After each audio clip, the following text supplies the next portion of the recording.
हम पढ़ रहे हैं एंटीजन एंटीबॉडी रिएक्शंस। अब तक हमने 5 रिएक्शंस कंप्लीट कर लिए, precipitation, agglutination, immunofluorescence, radioimmunoassay and ELISA.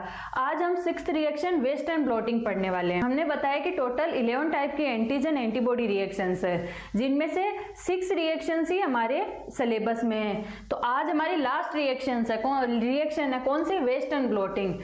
Western blotting किस लिए की जाती है? डिजायर्ड प्रोटीन के आइडेंटिफिकेशन के लिए वेस्टर्न ब्लॉटिंग की जाती है। सबसे पहले इसका इंट्रोडक्शन देखते हैं। इंट्रोडक्शन में क्या है? The western blotting sometime called the protein blotting और इम्यूनोब्लॉटिंग। इसे और क्या बोलते हैं? वेस्टर्न ब्लॉटिंग को इम्यूनोब्लॉटिंग भी बोलते हैं और प्रोटीन ब्लॉटिंग भी बोलते हैं। प्रोटीन ब्लॉटिंग इसलिए बोलते हैं क्योंकि इसके थ्रू हम प्रोटीन का आइडेंटिफिकेशन करते हैं, इसलिए प्रोटीन ब्लॉटिंग। इम्यूनोब्लॉटिंग किस लिए बोलते हैं? इसके थ्रू हम एंटीबॉडी का भी आइडेंटिफिकेशन करते हैं। एंटीबॉडी भी प्रोटीन होती है, इसलिए इसे इम्यूनोब्लॉटिंग बोलते हैं। is a widely used analytical technique used in molecular biology, immunogenetics and other molecular biology discipline to detect special protein in a sample of tissue, homogenate और extract। इसका यूज किस किस में किया जाता है? सेलुलर बायोलॉजी में, इम्यूनोजेनेटिक्स में और अदर प्रोटीन को आइडेंटिफाई करने के लिए इसका यूज किया जाता है। Allow to identify a particular protein of interest among many protein in a sample। काफी सारी प्रोटीन में से जिस प्रोटीन का हम आइडेंटिफिकेशन करना चाहता है, उसका हम आइडेंटिफिकेशन किसके थ्रू कर सकते हैं? वेस्टर्न ब्लॉटिंग के थ्रू हम डिजायर्ड प्रोटीन का आइडेंटिफिकेशन कर सकते हैं। By using a western blot, researchers are able to identify special protein from a complex mixture of a protein extract from cell. कि रिसर्चर्स कॉम्प्लेक्स मिक्सचर होता है protein, अलग अलग प्रोटीन है, उनमें से भी आइडेंटिफाई कर सकते हैं डिजायर्ड प्रोटीन को। The technique used 3 elements to accomplish this task. 3 element कौन कौन से? सेपरेशन बाय साइज टेक्निक हम देखेंगे तो इसमें ये सब आ जाएंगे कि इनका सेपरेशन, प्रोटीन को पहले सेपरेट किया जाता है उसके साइज के according. Transfer to a solid support, उससे सॉलिड मेम्ब्रेन होती है उस पर ट्रांसफर किया जाएगा। अभी हम प्रोसीजर देखेंगे तो उसमें सब ये स्टेप आ जाएंगे। Making target protein using a proper primary and secondary antibody to visualise. Primary और सेकेंडरी एंटीबॉडी का यूज किया जाता है इन्हें विजुअलाइज करने के लिए। अब हम देखते हैं कि वेस्टर्न ब्लॉटिंग किस प्रिंसिपल पर वर्क करती है। Western blotting is a fast and sensitive method, कि ये फास्ट होती है और सेंसिटिव मेथड होती है। It work on immunochromatography principle. ये किस प्रिंसिपल पर वर्क करती है? इम्यूनोक्रोमोमेट्रोग्राफी प्रिंसिपल पर। Where in separation of protein as per their molecular weight, इनके मोलिकुलर वेट यानी साइज के अकॉर्डिंग इनका सेपरेशन किया जाता है प्रोटीन का। Occur in polyacrylamide gel, gel के थ्रू इसे सेपरेट किया जाता है, उसमें इलेक्ट्रिसिटी रन कराई जाती है जेल के अंदर और फिर उसे सेपरेट किया जाता है। The separated protein are transferred on electro transferred और nitrocellulose membrane and then detect by a special primary antibody and secondary enzyme label antibody by substrate. ये क्या लिखा हुआ है ये अभी आपको प्रोसीजर में समझ आ जाएगा। अब हम वेस्टर्न ब्लॉटिंग का प्रोसीजर देखेंगे। उससे पहले हम देखते हैं कि वेस्टर्न ब्लॉटिंग के प्रोसीजर में कितने स्टेप्स होते हैं। तो टोटल 6 टाइप के स्टेप्स है, 6 स्टेप्स है। फर्स्ट स्टेप है sample preparation, gel electrophoresis, second step, third step blotting या फिर इसे ट्रांसफर भी बोलते हैं। फोर्थ स्टेप है ब्लॉकिंग, ये ब्लॉटिंग है, ये ब्लॉकिंग है। फिफ्थ है एंटीबॉडी प्रोबिंग, सिक्स्थ है डिटेक्शन। ये टोटल 6 स्टेप्स है। तो अब हम एक एक करके इनके बारे में देखते हैं। फर्स्ट स्टेप क्या है? Sample preparation. तो इसमें सैंपल प्रिपेयर किया जाएगा, जिस प्रोटीन को हमें आइडेंटिफाई करना है उसके लिए सैंपल प्रिपेयर किया जाएगा। सैंपल प्रिपरेशन के लिए हम सेल लेंगे, सेल का लाइसिस होगा तो सेल में प्रोटीन और कंपोनेंट भी प्रेजेंट होंगे, तो हम उसे लेके और उनका सेंट्रीफ्यूजन करेंगे। तो सेंट्रीफ्यूज करेंगे तो उसमें क्या होगा, हमारे पास 2 तरह के कंपोनेंट मिलेंगे, एक सुपरनेटेड के रूप में और एक जंग पेलेट के रूप में। तो प्रोटीन सुपरनेटेड वाले पोर्शन में प्रेजेंट होगी। सुपरनेटेड मतलब उस ट्यूब के अंदर ऊपर वाली पोर्शन के अंदर ये हमारे पास प्रोटीन प्रेजेंट होगी। तो अब हम सुपरनेटेड को आइसोलेट कर लेंगे और फिर नेक्स्ट वाला स्टेप परफॉर्म करेंगे। सेकेंड स्टेप है जेल इलेक्ट्रोफोरेसिस। जेल इलेक्ट्रोफोरेसिस में क्या किया जाता है, load and optimise quantity of sample onto the gel. Gel plate ली जाती है, उस पे जेल पे हम क्या करेंगे, ऑप्टिमम क्वांटिटी का हम सैंपल लेंगे। परफॉर्म जेल इलेक्ट्रोफोरेसिस एट 100 से 200 volt for 30 minute to 2 hour के लिए हम जेल इलेक्ट्रोफोरेसिस परफॉर्म करेंगे। Protein separated according to the size. ये लाइन इंपॉर्टेंट है कि इसमें प्रोटीन किसके अकॉर्डिंग सेपरेट की जाती है, उनके साइज के अकॉर्डिंग सेपरेट की जाती है। जितनी ज्यादा बड़ी साइज होगी वो धीरे मूव करेगा प्रोटीन, और जिसकी कम साइज होगी, छोटी स्मॉल साइज होगी, वो क्या करेगा, वो फास्ट मूव करेगा। इसमें क्या किया जाता है, इसमें प्रोटीन को सेपरेट करके फिर उस पे हम इक्वली सभी प्रोटीन को सेम चार्ज देते हैं, नेगेटिव चार्ज। नेगेटिव चार्ज सभी प्रोटीन को दे दिया तो वो चार्ज के अकॉर्डिंग तो उनका सेपरेशन नहीं हो सकता, क्योंकि सभी पे सेम ही चार्ज है। तो अब साइज के अकॉर्डिंग उनको सेपरेट किया जाता है। इसमें दो तरह की प्लेट ली जाती है, एक पॉजिटिव एंड एक नेगेटिव। पॉजिटिव वाली प्लेट को एनोड बोलते हैं, नेगेटिव को कैथोड बोलते हैं। तो प्रोटीन पे कैसा चार्ज है, नेगेटिव चार्ज है, तो ये नेगेटिव चार्ज वाली प्रोटीन क्या करेगी, मूव किस साइड करेगी, पॉजिटिव प्लेट की तरफ मूव करेगी। अब मूवमेंट की स्पीड क्या होगी, इधर से ये मूव करेगी, तो मूवमेंट की स्पीड के अकॉर्डिंग जो जिनकी साइज ज्यादा बड़ी होगी वो धीरे मूव करेगी, और जिनकी साइज छोटी होगी वो क्या करेंगे, फास्ट मूव करेंगे एनोड की तरफ। इस तरह से जेल इलेक्ट्रोफोरेसिस में प्रोटीन को साइज के अकॉर्डिंग, उनके साइज के बेसिस पे या फिर मोलिकुलर वेट के अकॉर्डिंग हम उनको सेपरेट करते हैं। Smaller protein migrate more quickly through the gel. Smaller protein जल्दी माइग्रेट करती है उसके अंदर, जेल के अंदर। ये इस तरह से जेल इलेक्ट्रोफोरेसिस परफॉर्म की जाती है। इसमें हम क्या लेंगे, बफर लेंगे। बफर क्या करेगा, प्रोटीन का डीनेचुरेशन नहीं होने देगा, उसके शेप को मेंटेन करके रखेगा। जेल लेंगे, प्रोटीन बेंड, ये इस तरह से प्रोटीन के बेंड दिखाई देंगे। एक सिरा होगा एनोड और एक होगा कैथोड। वेल, ये इसमें होल्स टाइप बने होंगे, उसे वेल बोलते हैं। फिर लार्ज साइज के प्रोटीन, ये लार्ज साइज की प्रोटीन है और स्मॉल साइज की प्रोटीन जल्दी मूव कर रही है, तो ये कैथोड है। कैथोड मतलब नेगेटिव चार्ज एनोड, इस साइड से इस साइड मूव करेगी प्रोटीन, नेगेटिव से पॉजिटिव की side. Direction of protein migration through the gel किस साइड है, कैथोड से लेकर एनोड की तरफ मूव करने वाली है प्रोटीन, क्योंकि प्रोटीन पे नेगेटिव चार्ज है इसलिए। थर्ड स्टेप है मेम्ब्रेन ट्रांसफर, और इसे बोलते हैं ब्लोटिंग। ये मेनली ब्लोटिंग के नेम से ही आता है step. Prepare cold transfer buffer and the membrane. इसमें एक मेम्ब्रेन ली जाएगी, मेम्ब्रेन पे हम जेल को ट्रांसफर करेंगे। थर्ड स्टेप में हमने जो जेल ली है उसको उस मेम्ब्रेन पे ट्रांसफर करेंगे। Assemble the transfer sandwich with the gel near the cathode and the membrane near the anode।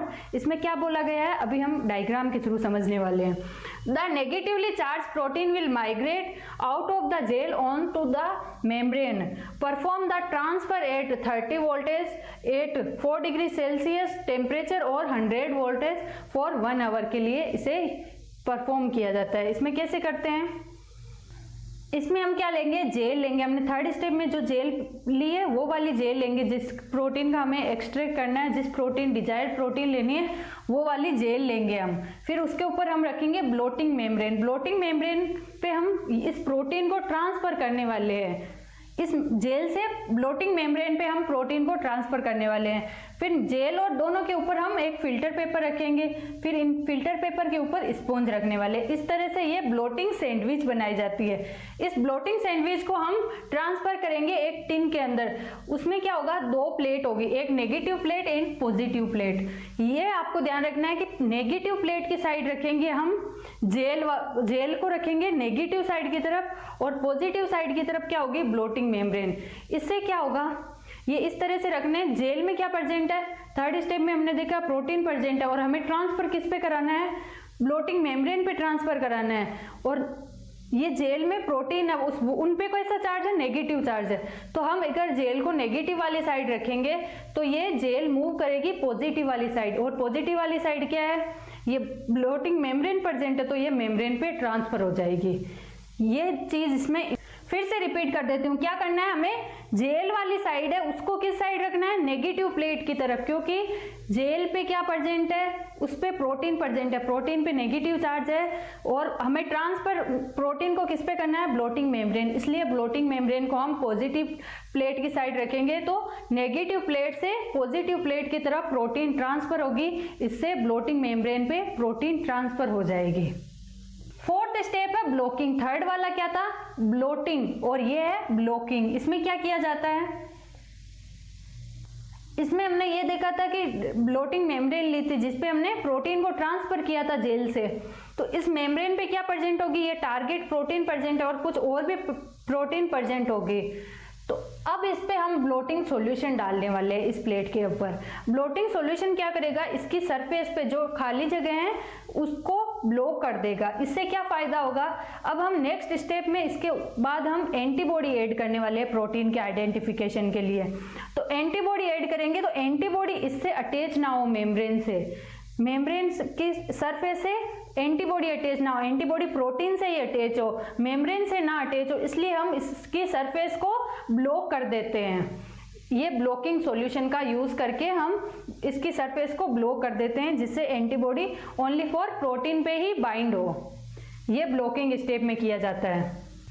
Blocking is a very important step of Western blotting as it prevent antibodies from binding to the membrane non-specifically, कि ये surface से bind नहीं होने देगी antibodies को, जिससे protein पे ही ओनली फॉर बाइंड होगी antibodies. Blocking is often made with 5% BSA यानी बोविन सीरम एल्बुमिन और non fat dried milk dilute in TBST to reduce the background. के ब्लॉकिंग मटेरियल के रूप में हम यूज किसका करते हैं, 5% BSA का या फिर नॉन फैट हैं सरफेस को ब्लॉक करने के लिए। फिफ्थ स्टेप है एंटीबॉडी प्रोबिंग या फिर एंटीबॉडी इंक्यूबेशन भी बोलते हैं इसे। इसमें हम क्या करेंगे, एंटीबॉडीज ऐड करेंगे प्रोटीन के ऊपर। प्राइमरी एंड सेकेंडरी एंटीबॉडीज हम ऐड करने वाले, 2 टाइप के एंटीबॉडीज ऐड करेंगे। पहले प्राइमरी एंटीबॉडी ऐड करेंगे, फिर हम सेकेंडरी एंटीबॉडी ऐड करेंगे। After blocking the primary antibody bind to the target protein when the primary antibody is incubated with the membrane। तो प्राइमरी एंटीबॉडी को हम इंक्यूबेट करेंगे प्रोटीन के ऊपर। The choice of primary antibody depend on the antigen to be detected। Primary antibody हम कौन से use करेंगे ये किस पे डिपेंड करता है कि हमें किस टाइप की प्रोटीन डिटेक्ट करनी है, उस पर डिपेंड करेगा। जिस टाइप की प्रोटीन हमें डिटेक्ट करनी है उसी अकॉर्डिंग हम प्राइमरी एंटीबॉडी लेंगे। Washing the membrane with the antibody buffer solution is helpful for the minimising background and remove unbound antibodies. अब हम इसके बाद वॉशिंग स्टेप फॉलो करेंगे जिससे जो अनबाउंड एंटीबॉडीज है वो रिमूव हो जाएगी। जो प्रोटीन से बाउंड हो गई है वो तो अटैच रहेगी, लेकिन जो अनबाउंड एंटीबॉडीज है वो उससे रिमूव हो जाएगी। After rinsing the membrane is expose to the specific enzyme conjugated secondary antibody. अब सेकेंडरी एंटीबॉडी हम कैसे यूज कर रहे हैं, enzyme linked secondary antibody use कर रहे हैं। ये एंजाइम लिंक प्राइमरी एंटीबॉडी पे कोई एंजाइम या कुछ और, जैसे उसमें हम फ्लोरिसेंस भी ऐड कर सकते हैं एंटीबॉडी पे, तो वो कोई दूसरा कंपोनेंट उस पर ऐड नहीं है। इसमें सेकेंडरी एंटीबॉडी में एंजाइम या कोई फ्लोरिसेंस ऐड है जिससे कोई भी सबस्ट्रेट, फिर हम सबस्ट्रेट ऐड करेंगे तो वो कलर प्रोड्यूस करेगा। When performing secondary antibody incubation the labeled secondary antibody can be bind to the primary antibody। और secondary antibody, secondary labeled antibody किससे bind होगी, primary antibody से bind होगी। secondary antibody के लिए primary antibody antigen की तरह act कर रही है which has react with the target protein। और primary antibody react किससे कर रही है, target protein से। primary antibody target कर रही है प्रोटीन को और सेकेंडरी एंटीबॉडी प्राइमरी एंटीबॉडी पे एक्ट कर रही है। Based on the species of the primary antibody we can choose the appropriate secondary antibody. Secondary antibody किसके अकॉर्डिंग लेंगे, प्राइमरी एंटीबॉडी के अकॉर्डिंग। और प्राइमरी एंटीबॉडी किसके अकॉर्डिंग लेंगे, प्रोटीन का, किस प्रोटीन का डिटेक्शन करना है उसके अकॉर्डिंग हम लेने वाले हैं। ये इस तरह से, इसमें क्या है, ये मेम्ब्रेन के ऊपर प्रोटीन है, प्रोटीन के ऊपर प्राइमरी एंटीबॉडी, फिर क्या है, प्राइमरी एंटीबॉडी से क्या अटैच है, secondary enzyme linked antibody attach है। अब ये एंजाइम लिंक्ड एंटीबॉडी सबस्ट्रेट से रिएक्ट करेगी और इसमें कलर प्रोड्यूस करेगी जिससे हमें पता चलेगा कि टेस्ट पॉजिटिव। अगर कलर या कोई भी फ्लोरिसेंस प्रोड्यूस होगी इसका मतलब टेस्ट पॉजिटिव है। लास्ट स्टेप है प्रोटीन डिटेक्शन। अब प्रोटीन का डिटेक्शन कैसे करेंगे कि प्रोटीन प्रेजेंट है या नहीं। A substrate react with the enzyme that bound to the secondary antibody to generate colored substrate। तो हमने बताया कि एंजाइम लिंक सेकेंडरी एंटीबॉडी से सबस्ट्रेट ऐड होगा और वो कलर प्रोड्यूस करेगा, जिससे हमें पता चलेगा कि प्रोटीन उसमें प्रेजेंट है। It enables us to know the densimetry and location of the target protein, and the size approximation are taken by comparing the protein band to the marker। हम protein का साइज का compare किस according करेंगे, bend बने थे उसके according. अगर ऊपर बेंड बना है तो इसका मतलब एनोड की तरफ बेंड बने हुए हैं ज्यादा, उनमें तो क्या है लार्ज साइज प्रोटीन है, और जो कैथोड की साइड बेंड प्रेजेंट है वो स्मॉल साइज प्रोटीन है। There are several detection system are available for protein visualization। कि प्रोटीन विजुअलाइजेशन हम एंजाइम का यूज करके भी कर सकते हैं, केमिकल का यूज करके भी कर सकते हैं। इस तरह से हम अलग अलग तरह से इनका डिटेक्शन कर सकते हैं। Such as colorimetric detection, chemiluminescent detection और radioactive detection and fluorescent detection. इन 4 मेथड से हम डिटेक्ट कर सकते हैं प्रोटीन को। The electrochemiluminescence ECL system is most common detection method. इनमें मोस्ट कॉमन मेथड कौन सी है, ECL सिस्टम इसमें मोस्ट कॉमन मेथड है। जैसे ये क्लोरोमेट्रिक डिटेक्शन शो किया गया है, और ये क्या है केमी इल्यूमिनेसेंट डिटेक्शन, ये फ्लोरिसेंट डिटेक्शन और ये रेडियो एक्टिव डिटेक्शन, इस तरह से शो किए गए हैं। अब हम देखते हैं कि वेस्टर्न ब्लोटिंग के यूजेस क्या है, वेस्टर्न ब्लोटिंग कब यूज की जाती है।